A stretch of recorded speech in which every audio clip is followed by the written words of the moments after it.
ජයග්‍රහණයෙන් පෙර ක්‍රීඩාශීලී සුබ දවසක් ප්‍රාර්ථනා කරනවා සියලුම දෙනාට.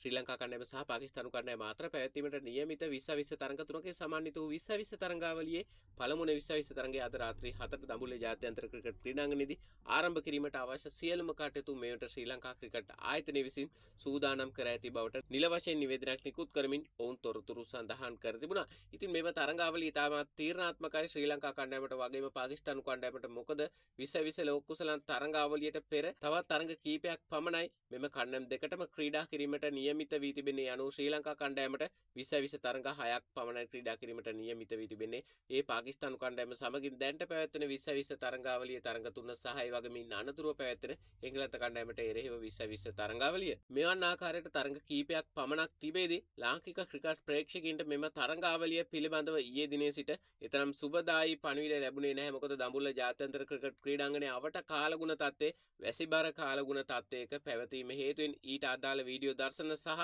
ඡායාරූප මේවන්ට සමාජ මාධ්‍ය තුල සංසරණය වීමෙන් අනතුරුව ඉතින් මේ නිසා අද ලාංකික ක්‍රිකට් ප්‍රේක්ෂකයන් බලාපොරොත්තුව සිටිනවා මෙම තරඟයේ සඳහා කුමන ආකාරයෙන් වර්ෂාවෙන් බාධාවක් ඇති වෙයිද, එසේත් නැත්නම් වර්ෂාව ඇති නොවේද යන වගේ තොරතුරු දැනගැනීමේ අපේක්ෂාවෙන් සිටිනවා. ඉතින් අද අපේ වීඩියෝ එක සඳහා ඊට අදාළ සියලුම තොරතුරු ඇතුළත් වෙනවා. වීඩියෝ එකට යන්න කලින් ඔයාලා සියලු දෙනාටම ආදරයෙන් මතක් කරනවා ශ්‍රී ලංකා කණ්ඩායම සහ පාකිස්තානු කණ්ඩායම අතර අද පැවැත්වෙන පළමුවන 2020 තරඟයේ පිටියේ සජීවී තොරතුරු උණුසුම් තොරතුරු අද සැනින් දැනගන්න අපේ නාලිකාවත් එක්ක එකතු වෙලා ඉන්න. නාලිකාව subscribe කරලා තියාගන්න කියලා. ඉතින් මෙම තොරතුරු වලට අනුව අද උදෑසන දඹුල්ල ජාත්‍යන්තර ක්‍රිකට් ක්‍රීඩාංගණයේ අවට කාලගුණ තත්ත්වයේ වැසිබර කාලගුණ තත්ත්වයක් පවතින බවට කාලගුණ විද්‍යා දෙපාර්තමේන්තුවේ තොරතුරු වල සඳහන් වී තිබෙනවා. පෙරවරු 10 සිට 12 දක්වා වැසිබර කාලගුණ තත්ත්වයක් පවතින බවට තොරතුරු සඳහන් වෙමි. ඒ වගේම නැවතත් පස්වරු 3 4 5 යන කාලවලදී වැසිබර කාලගුණ තත්ත්වයක් ක්‍රීඩාංගණයේ අවට කාලගුණ තත්ත්වයේ සඳහන් වී තිබෙනවා කාලගුණ විද්‍යා දෙපාර්තමේන්තුවේ තොරතුරු වලට අනුව.